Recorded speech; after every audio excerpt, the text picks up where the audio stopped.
Мы играли, мы скакали, и, конечно, все устали. Больше прыгать силы нет, значит, нужен нам обед.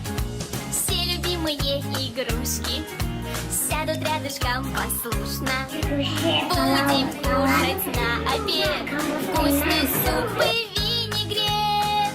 Ложечку за маму, Ложечку за папу, А теперь ложечку за себя немножечко. ложечку за маму, ложечку за папу.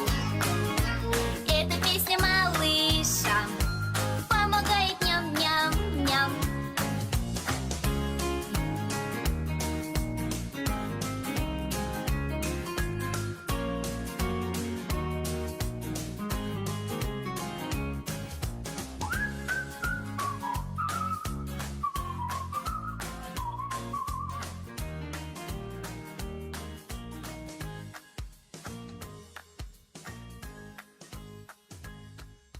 Вот и солнышко садится.